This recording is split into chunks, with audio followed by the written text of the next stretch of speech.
Hello and welcome to our special coverage of the Russian invasion of Ukraine. I'm Ladi Akeridoluale. The headlines. Fighting rages for Ukrainian region of Donbas as war approaches fourth month. U.S. alarmed that captured Americans could face death penalty.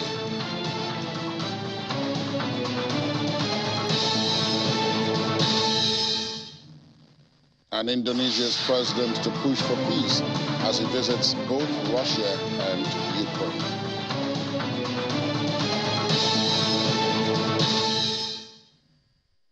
Friday, June the 24th, will mark 4 months since the start of the war in Ukraine.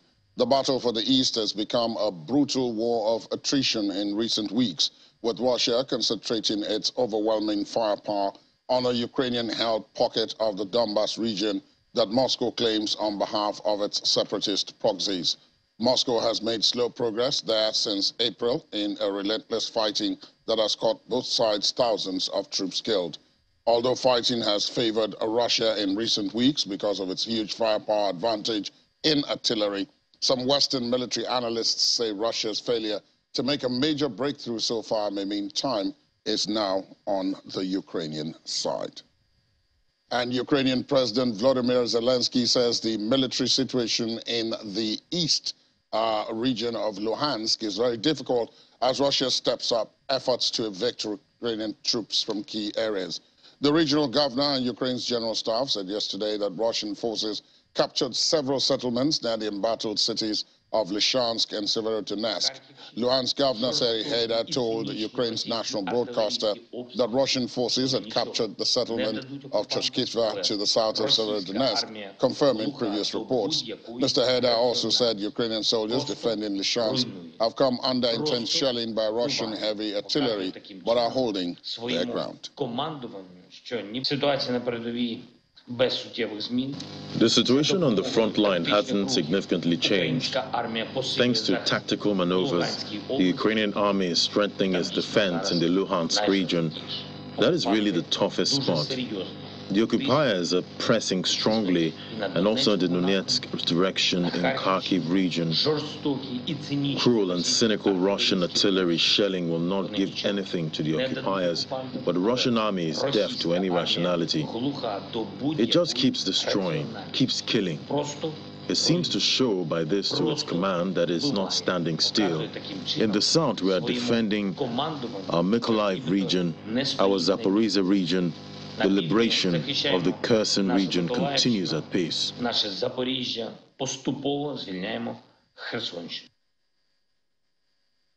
A large fire remained uncontrolled at a gas processing factory in the Izium district of eastern Ukraine after it was hit by several Russian missile strikes last week. Kharkiv region Governor Ole Sinabov confirmed that the facility had been targeted by Russian strikes.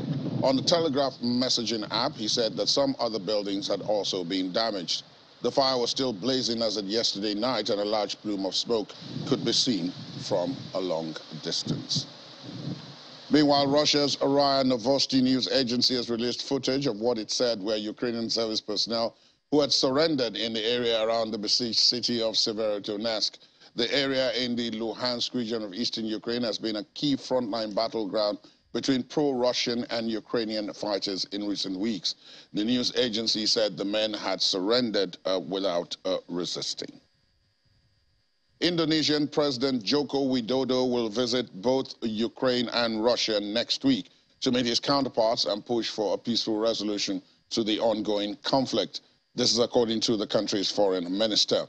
Retno Marsudi confirmed during a news conference the intention of Jokowi, as the Indonesian president is known, to visit Kiev in addition to Moscow, which had been reported in Indonesian and Russian state media. Retno did not elaborate on what Jokowi, as president of the G20 this year, would discuss with the two leaders. And U.S. Attorney General Merrick Garland visited Ukraine yesterday to discuss efforts to identify, arrest, and prosecute those involved in war crimes and other atrocities committed during Russia's invasion. Mr. Garland met with Ukrainian Prosecutor General Irina Venediktova. Speaking to reporters as he entered the meeting, Mr. Garland said the United States is sending an unmistakable message. There will be no place to hide. We and our partners pursue every available method to make sure that those who are responsible for these atrocities are held accountable. I'm here to express the unwavering support of the United States for the people of Ukraine in the midst of the unprovoked and unjust Russian invasion. I'm here to continue our discussions between myself and the Prosecutor General about the actions that the United States is taking to assist the Ukrainian authorities in holding accountable those responsible for the atrocities, for the war crimes that the entire world has seen. The United States is sending an unmistakable message. There is no place to hide. We and our partners will pursue every avenue available to make sure that those who are responsible for these atrocities are held accountable. A White House official says it is appalling that a public official in Russia would suggest the death penalty for Americans captured in Ukraine. The Kremlin had stated that U.S. citizens captured in Ukraine were subject to court decisions and did not rule out that they could face the death penalty. He also said they did not know where the men were now after their families expressed concern that they had not returned from a mission around the Kharkiv region. The Kremlin warned that the 2 Americans detained were mercenaries not covered by the Geneva Convention and should face consequences for their actions. It's appalling that a public official in Russia would even suggest the death penalty for 2 American citizens that were in Ukraine. Totally appalling for even the suggestion that result could be the outcome here for these 2 individuals. It's equally alarming. Whether they actually mean what they're saying here and that this could be an outcome, that they could levy a death penalty against 2 Americans that were fighting in Ukraine, or that they just feel it's a responsible thing for a major power to do, to talk about doing this as a way of signaling the President of the United States and the American people. Either one of them is equally alarming, and that's why, again, we find it appalling. Russia's ambassador to the United States, Anatoly Antonov, in the meantime, says his office hasn't received any requests from Washington about the 2 Americans captured in Ukraine. This was reported by Moscow's state TASS news agency. Mr. Antonov's comments come after U.S. State Department spokesman Ned Price said that Washington had been in touch with Russian authorities about the 2 U.S. citizens who were reportedly being held in the self-proclaimed Donetsk People's Republic. Kremlin spokesman Dmitry Peskov had earlier said that death sentences for the 2 men could not be ruled out. French President Emmanuel Macron has met with NATO Secretary General Jens Stoltenberg to discuss the upcoming summit of the military alliance to be held in Madrid from June the 28th to 30. According to a statement issued from the presidential palace in Paris, the meeting between the newly re-elected French leader and the head of the U.S.-led alliance is aimed at discussing the latest developments in Ukraine, as well as the continuation of the intense coordination work between allies. Mr. Macron and Mr. Stoltenberg were expected to discuss Sweden and Finland's NATO membership bid that came in response to Russia's invasion of Ukraine on February the 24th. The Scandinavian countries' applications face opposition from Turkey, which has accused them of supporting and harboring Kurdish militants and other groups it deems terrorists. The meeting came hours after Mr. Macron held a series of meetings with opposition leaders in France as he seeks a way out of a political predicament after losing his parliamentary majority. Talk now to Harry Nedelko, Director of Policy at Rasmussen Global. He joins us from Brussels in Belgium. Good morning, Harry. Nice to see you again. Good morning. Thanks for having me again. This case of these Americans and other foreign fighters arrested by Russian authorities or Russian-backed authorities while fighting for Ukraine, are they really prisoners of war? Of course they are. They are volunteers, and volunteers are covered by the Geneva Convention, which means they're prisoners of war.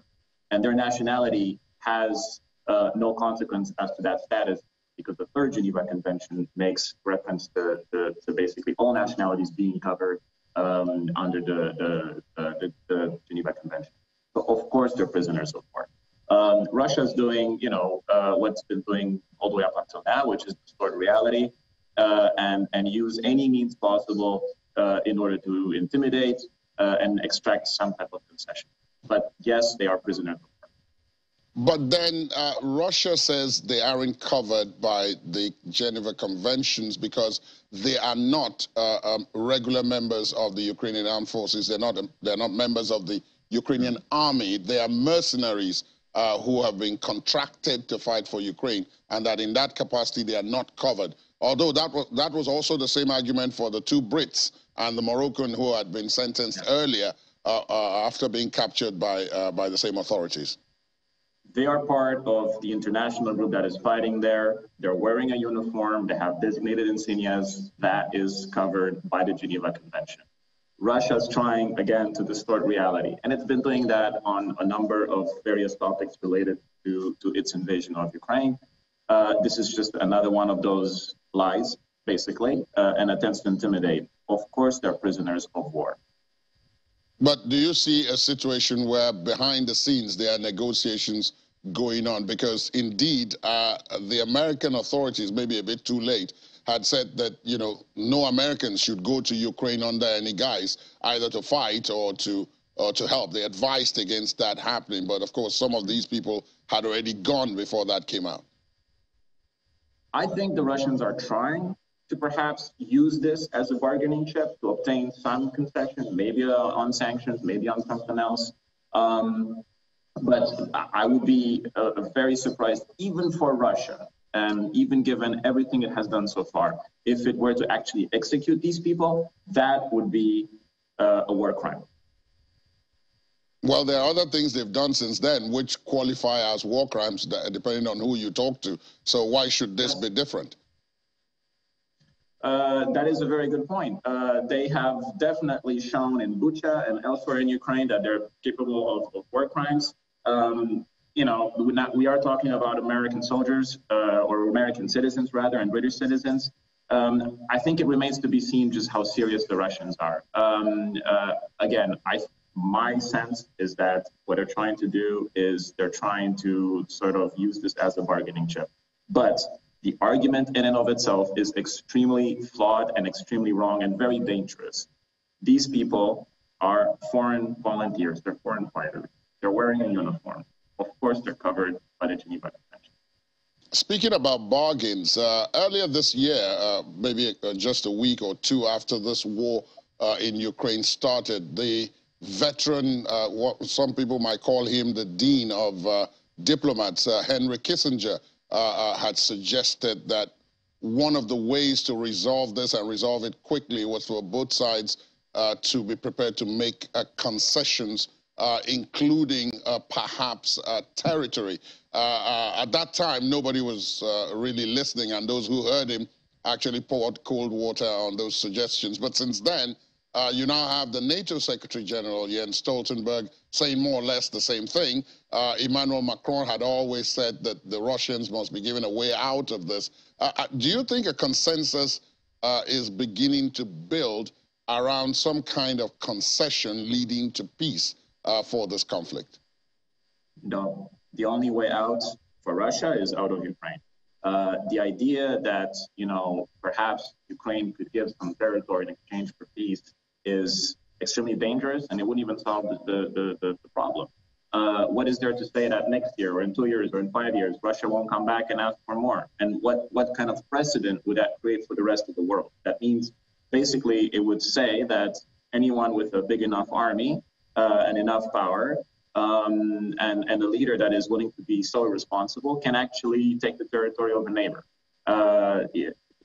Conflicts all over the world would basically become even more complicated by this, and this president would say. But this is not something that is viable. No, but on the ground, the Russians already control much of the territory that perhaps might be involved in concessions. I mean, they're already in full control of Crimea. Those that one has spoken to on the ground and who are looking at it, like yourself, have said that they will soon be in full control of most, if not all, of the Donbass. And these are the critical areas that seem to be in contention right now. So the facts on the ground already support this.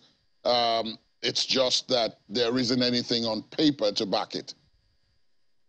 Well, actually, even in the Donbass, the Russians are having trouble making any significant inroads. Even there, they're being bogged down. Irrelevant and irrespective of what territory they may have taken in the southern part of Ukraine, that is an invasion of this country. Russia has invaded Ukrainian territory. There's no way that any responsible government would give to an invader territory and sign a treaty that would give them that territory. And it's up, at the end of the day, it's up to the Ukrainians to decide, what a peace will look like for them. Talking about unintended consequences, there is this grain food crisis, which has affected countries which are not involved in any way in the war in Ukraine, but they have to eat. Their citizens have to eat. And there have been quite a number of countries involved or trying to get involved in finding a way out of this, even while negotiations on the broader conflict continue. Now, basically, bare bones, it comes down to this. Russia wants sanctions on its own exports of grain and fertilizer removed so that it leaves the blockade on Ukrainian ports, so that the grains that are now rotting away in Ukrainian silos can be exported. How viable is this? How can this go on? It can't. I mean, again, Russia is trying to distort reality. What Russia is saying is, yes, we are the aggressor, we invaded Ukraine, but the fault is with the one that's being aggressed. No, that's not, that's not really how it works. Basically, Russia is holding the whole world hostage. There are countries, of course, that are far away from the conflict and highly dependent on Ukrainian wheat and sunflower. For instance, Niger to Nigeria's north, 97% of its imported sunflowers come from Ukraine. Benin to the west, imports about 76%. Nigeria, for example, that doesn't really depend on Ukrainian, let's say, wheat. However, it feels the pain of the food inflation, and that affects, of course, food insecurity. So this affects the whole world. And Russia's holding the whole world hostage and trying to get, again, concessions on sanctions. It's a flawed argument because it is the aggressor. It is alone the cause for this food shortage. Western powers appear to be getting drawn into this long war. Nobody, not the Russians, not the West, expected that this would go on. By Friday, this will be a 4-month-long war, and there are those like you who have predicted, not you, but people like you, who have said that the war could go on for a year, possibly more, and all eyes are now saying, look, we better prepare for the long haul. This is not likely to go away anytime soon. In the face of economic pressure, inflation in the UK is at 40-year high, inflation in the US is at 40-year high, Europe is suffering all kinds of inflation because of high energy prices, there's a possibility of recession in some countries like Germany. Do you see this united front in seeing this through continue regardless of how long it takes, without some of these countries having to bend because their citizens are really feeling the pinch?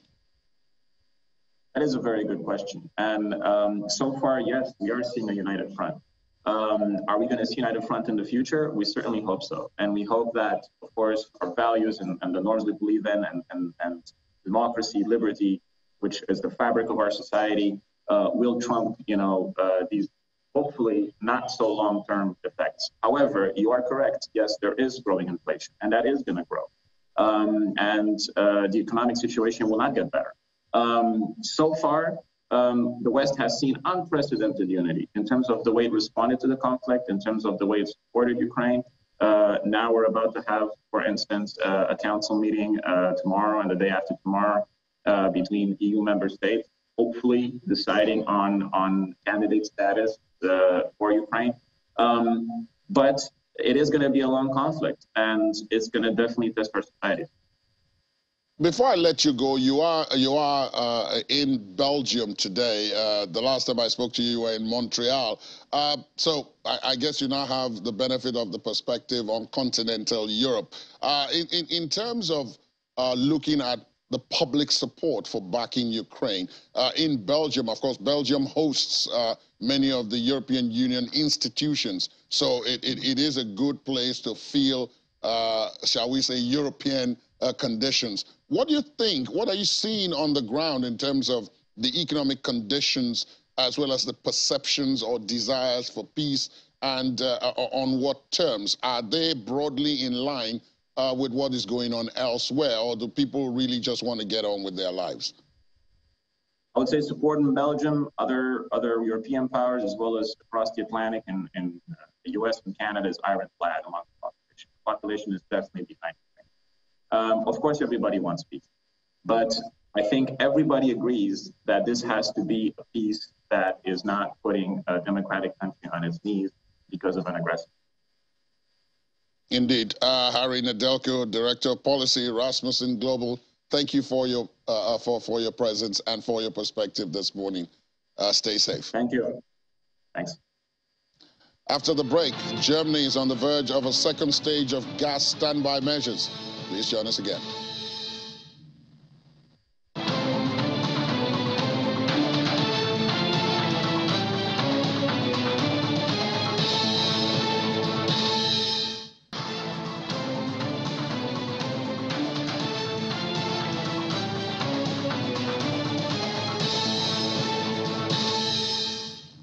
Thanks for staying tuned. Welcome back. Russia marks the anniversary of the day Nazi Germany's forces invaded the Soviet Union in World War II today, with President Vladimir Putin due to lay flowers to honor the dead. Germany's surprise attack under Operation Barbarossa was launched on June the 22nd, 1941. The Day of Remembrance and Sorrow is also commemorated in Ukraine and Belarus, then part of the Soviet Union, as the attacks targeted the cities of Kiev, Moscow, and Brest. But it is unclear whether Ukraine will commemorate this day as it has in the past. To mark the anniversary, the Russian Defense Ministry released documents dating back to the start of the war, purporting to show Germany intended to claim the Soviet army was bombing churches and cemeteries to justify its invasion. Russia's threats to punish Lithuania over blocked rail shipments to Moscow's enclave of Kaliningrad jangled nerves for residents living just across the border who put faith in NATO membership to thwart any potential military action.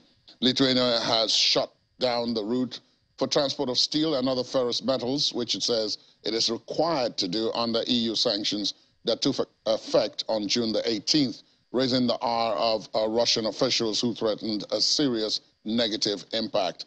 A 59-year-old resident says while he believed it was difficult to predict what Russia might do, he would remain calm because of Lithuania's membership of the European Union and NATO.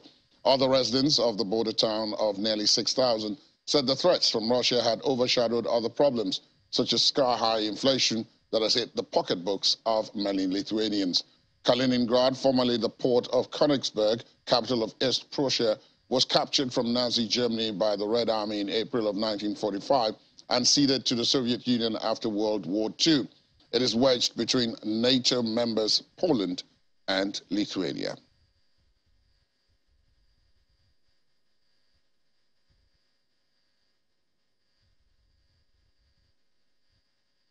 The White House says Russian President Vladimir Putin is weaponizing food by blocking Ukraine grain exports, and President Joe Biden is examining options on how to get the grain out. Russia's February 24th invasion of Ukraine halted Kiev's Black Sea grain exports, causing global food shortages, though Moscow blames Western sanctions for the crisis. The United Nations has appealed to both sides, as well as their maritime neighbor and NATO member Turkey, to agree a corridor. President Putin is, no kidding, weaponizing food. let's just call it what it is. He's weaponizing food. He's got an essential blockade there in the Black Sea so that nothing can leave by sea, and that's, of course, how Ukraine has historically gotten its grain to markets. And so the president's working with leaders around the world to see if there's other overland ways we can do that. And he's exploring a range of options. He's keeping an open mind about how that would look. And there's lots of other of our partners, particularly in Europe, who also want to see that done. So there's a lot of work being done here. But as I said, I think the other day, last week, we know time is not on our side. I mean, this grain is a perishable commodity, so we want to get it out as fast as we can. Yeah.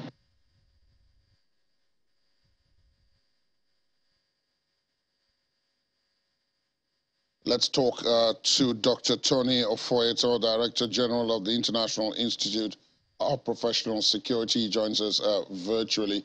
Good morning to you. Thank you for your time. Good morning. It's a pleasure. Let's look at this from first the diplomatic front.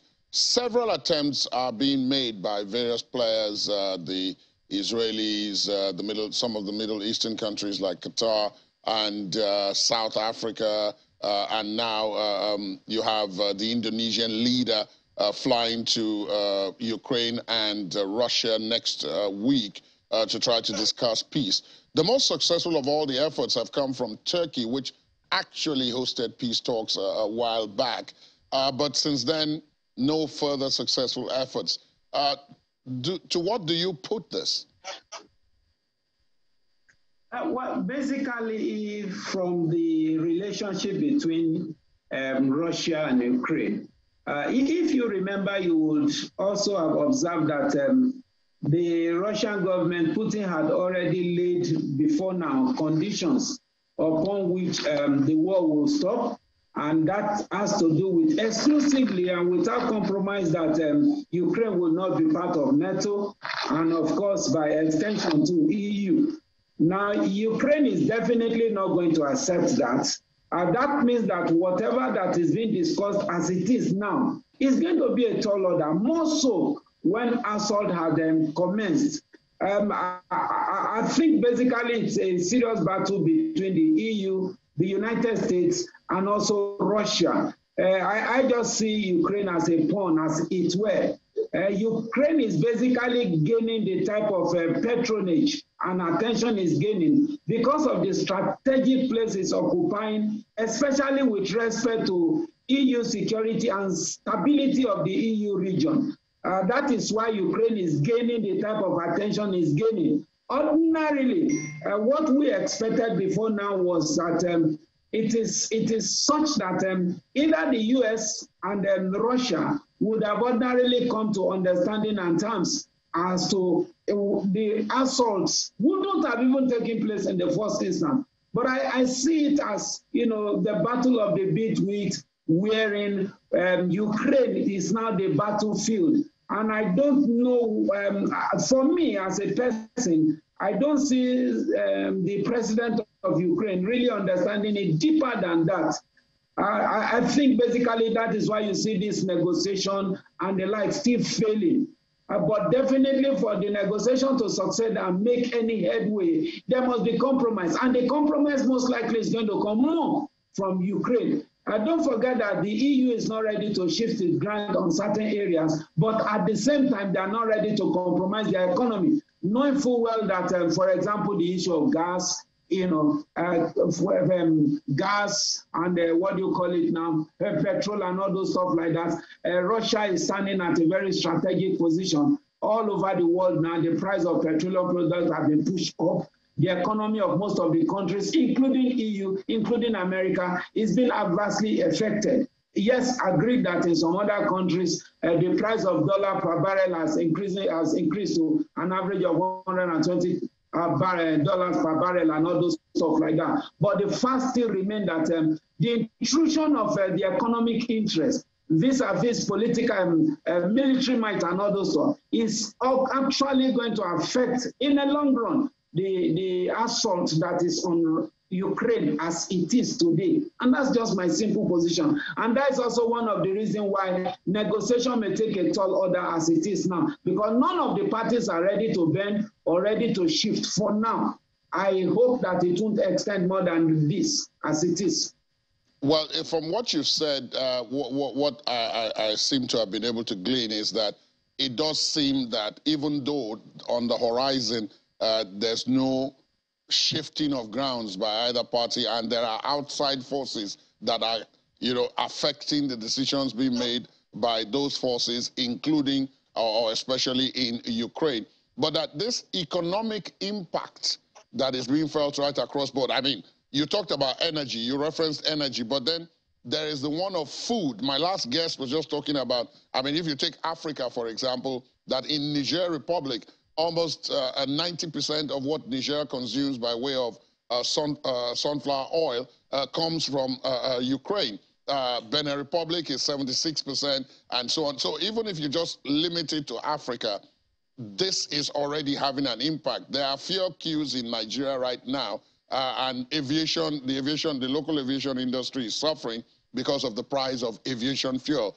Diesel is about 850 naira. So already we too are feeling it. The loaf of bread that was 450 4 months ago is now almost 1,000 naira because of the price of wheat, amongst other things. So is this, do you think, enough leverage for people who were previously uninterested or who thought, well, it's Europe's problem, let them deal with it, will now get involved because the effect is coming to them also?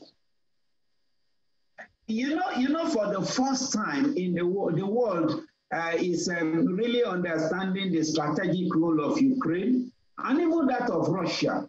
Before now, some of us have argued that, look, it would be very unfortunate for Europe to stand against Russia. Not necessarily because of the military might of Russia, but God has also endowed Russia, especially in the area of energy. The same thing God has endowed Ukraine, especially in the area of food and agriculture. Ukraine is supplying almost half of the grains you can talk of that is coming to Africa and all those stuff like that. The food chain that comes from Ukraine is something else, not just from you. Even in Europe there, you would have seen that the prices of food in Europe itself has increased astronomically. And that is why, if you look recently, the EU is saying that we are granting the candidacy membership in probation now. It will be discussed between, I think, on the 23rd and on the 24th of June to determine whether it's actually going to be approved or not. But it's been suggested, and it's also been, to some extent agreed. But whether majority of the countries will agree is another thing. Don't forget that EU has 750 seats. And anytime a new member comes, population is always a major factor. Ukraine has about a 40 million population. Now that means that it will also affect the seats. Nobody wants to lose seats. Nobody wants to lose power, because when you lose seats in EU, it also means that you lose power to some extent. That is why you see that a country like Turkey has been a candidate member of EU since 1999. Until today, they are not full members yet. Now you are not talking of Ukraine coming in as a candidate member of EU. Now at the end of the day, what happened is that national interest first, even before regional, continental, or international interest, as it were. And that is why you see that ordinarily there's nothing that stops NATO before now admitting Ukraine. Ukraine has applied for membership of NATO for decades, and it's more or less like KIB, until the issue of the threat where Russia feels that, look, they also have to protect themselves. EU is moving very close to, NATO is moving too close to Ukraine, and Ukraine is so strategic because once Ukraine become a member of either NATO or EU, it means that all its artilleries, all machineries, all weapons and the like now can be domiciled in Ukraine. And the proximity of Ukraine to Russia, I'm sure you know it, is as good as the proximity of maybe a Canada to a US, or maybe a Brazil to a US, and all those stuff like that. Now, that is one of the mindsets, apart from the fact that Putin also has his own, expansionist philosophy, as it were. Don't forget that since the era of the USSR and the disintegration of the Soviet Union. Putin has strategically and over the years been building its own weapon and artillery, has been building itself in such a manner that as we speak today, that is one of the reasons why NATO, EU find it very reluctant to come all out, to say we are supporting the way they ought to support. Don't forget that there was a time that Zelensky was pleading that they should kindly put a no-flight ban. And unfortunately, they did it. And because Putin made it very clear that when you do that, you become an enemy of Russia. And once you become an enemy of Russia, it becomes something else. Now, EU and NATO, they are trying to prevent a full-blown scale war. But if you look at now, as we speak, Russia has also come out to say that by the end of this year, they are going to launch their most recent nuclear, nuclear head or so. Just to bring the consciousness to NATO and to EU that if you take any step that is beyond the line that we have drawn, we are also ready. The truth is, no country is ready as I speak today to go into full-scale war, not minding that Russia is actually mobbed on the provocative end. But I think if you ask me that, I think Ukraine should really look at the bigger picture and the long-run advantage. At the end of the day, yes, it will still come back to the negotiation table. There will still be compromises. Sanctions, as we speak now, not working the way it was to work against Russia. Sanction is not working because China is there in support of Russia. Today, China is buying 40% of its oil and energy from from Russia. India is neither here nor there. Of course, I'm sure you know his very good friend in North Korea too. So these are major factors that are going to sustain and help Russia as we speak. Now, if you are talking about SWIFT, if you are talking about all those international transactions, don't forget that Russia himself has come to say, if you are not going to buy our product and everything we are selling with our own local currency, then forget it. Germany had a problem recently with them to the extent that Germany refused to stop buying oil from Russia. Now, these are things that will definitely frustrate the war against Ukraine, because if the whole NATO and the whole EU are all against the assault and the war and the incursion of Ukraine, what they ought to do is to totally isolate Russia. But totally isolating Russia will be a disservice to these countries and to the citizens of this country. And that is the quagmire that they are. And that is why, to me, as far as I'm concerned, I feel that it is imperative that, apart from asking Putin to stop this whole war, it is also imperative for them to look at areas where compromises can come. And it's only at that point in time we can be talking of peace. Because for now, it is as good as what Russia is seeing America doing in some other countries. And like, look, if you can protect yourself in other countries and you don't want adversary to move so close to you, why wouldn't we be able to do that? Why would you all gang up together against us and say we can't do that? And that is not the battle. I hope you understand that. I do. Dr. Tony Ofeyetor, thank you so much. Dr. Ofeyetor is, of course, the Director General of the International Institute of Professional Security. Thank you so much for your time. It's my pleasure. Thank you for having me. Thank you.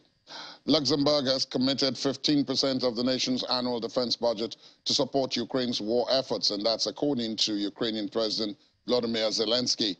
According to him, 15% of the defense budget of the state has been contributed to the defense of Ukraine, and that both the greatness and nobility of the state of Luxembourg are immediately felt. According to NATO figures, Luxembourg spent $462 million on defense in 2021. Luxembourg's Prime Minister Javier Bettel visited Kiev yesterday to show Luxembourg's solidarity with its people. President Zelensky also thanked him, saying he was grateful to him for his sincere understanding of his people and for Luxembourg's readiness to take part in the post-war reconstruction of Ukraine. Mr. Bettel visited Bucha, Borodyanka, and Irpin, all places that have been heavily impacted by the war. German national newspaper Die Welt has reported that Germany is preparing to enter the second phase of its natural gas emergency plan within 5 to 10 days. The so-called alarm phase is triggered when there is a disruption in the gas supply or an exceptionally high demand for gas, which leads to a significant deterioration of the gas supply situation. But the market is still able to cope with this disruption or demand without the need to take non-market-based measures, according to Germany's economic ministry's three-stage plan. A gas regulator recently outlined details of an auction system to be launched in the coming weeks aimed at reducing natural gas consumption amongst manufacturers. The head of the agency has expressed concern over whether current gas supplies will last Germany through the winter. If imposed, the measures will allow utilities to pass on gas costs to consumers. While it is unclear how high those price increases will be, one source suggests the average three-person household could face an increase as high as €2,000 per week. Coming up after the break, Ukrainian swimmer Mikhailo Romanchuk wins bronze medal in World Championships. Please stay on with us.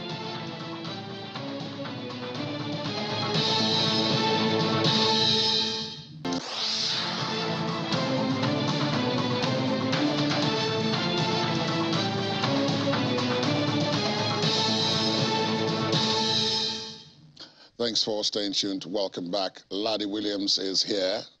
You probably thought we might have forgotten about that. No, we didn't. Laddie Williams is here to talk about some of the stories we've already been referencing, particularly as they relate to business. Today, we're starting off from home, of course. Right. We've been talking about it, the state of energy prices. Exactly. In the nation's commercial capital, in the nation's administrative capital, as well as other cities, the chickens have come home to roost, shall we say. Yes, all the way from Kiev and from Moscow. They've arrived in Nigeria. What exactly is it that you've learned that has led us to this situation where we have queues at our stations? The queues are back, yeah. The queues are back again. And we've seen this, happen in other countries. We've seen that happen in the UK and the US. We've seen pump prices rise because of what we're seeing with global oil prices, the volatility, in that market playing into energy costs. At this time, obviously, the war in Ukraine has, caused all of this volatility we're seeing. We're seeing Europe also try to wean off, Russian gas. And it's African countries are now feeling the brunt. They've been feeling the brunt at this point, with rising energy costs. We've seen that happen right here in Nigeria. Obviously, we know the subsidy we pay for PMS, and we're actually expecting that amount to go up.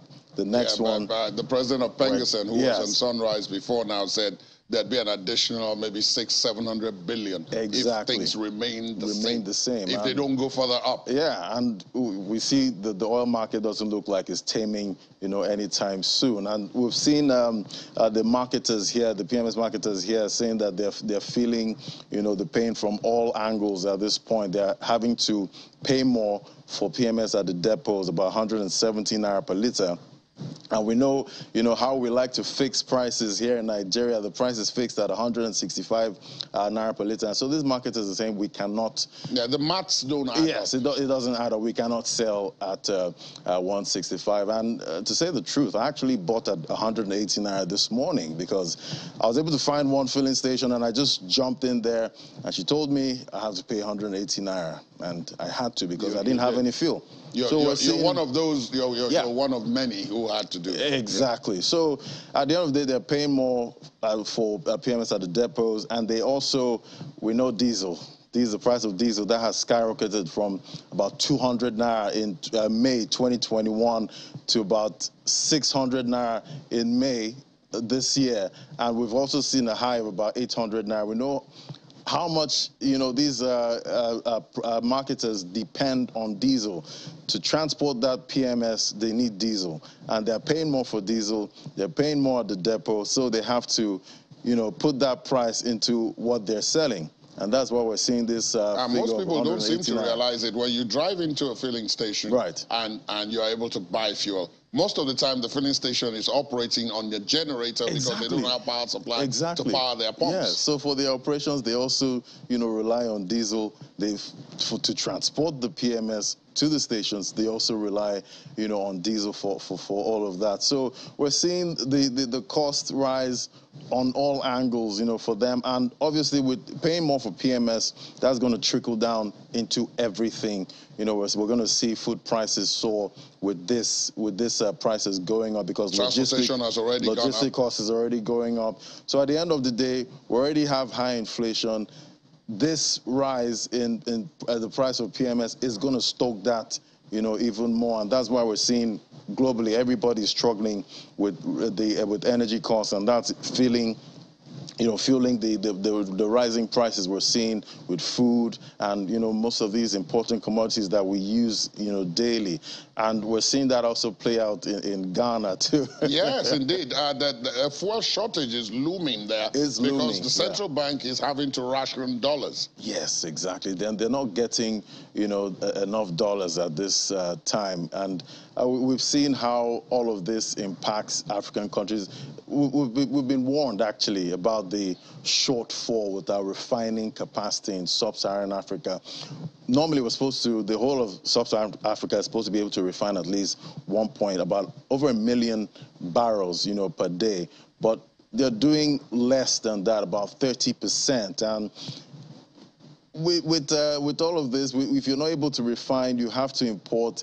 And we're seeing prices rise globally with oil prices, and we're seeing the import bill go up for Ghana. So they say, we cannot, sustain it. We've seen that go up about 200%, the import bill for fuel. And most of Africa, we're importing fuel at this point. The refineries are not working. So Africa needs to step up, at this point to make sure, we can refine. If not, you know what happens. Oh, yeah, I mean, when energy cost goes up, food prices go up. Will go up. Everything will follow. Yeah.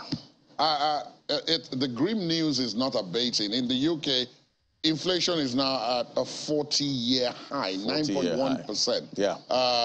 And there's nothing to suggest, because I was listening to Juliana yesterday where she said that, look, actually analysts are expecting that it will enter double figures. She was actually talking to you then. Exactly. That analysts expect that before this year runs out, it will enter double figures. Yeah. So it's really tough. And again, energy prices. Energy prices. Still energy prices. That's still the same culprit driving inflation everywhere. But we've been getting so much green data from the UK, and this is just, another one. The latest one. And, it's been called the year of the squeeze, for the UK. But now there's another one now. It's, I think it's called the year of contempt or the summer of contempt. I think that's what Juliana called it. So at the end of the day, we're seeing, inflation rise, and we're seeing also central bankers looking for ways to fight inflation, and all they have right now is to raise rates. So we're expecting the next meeting, with this new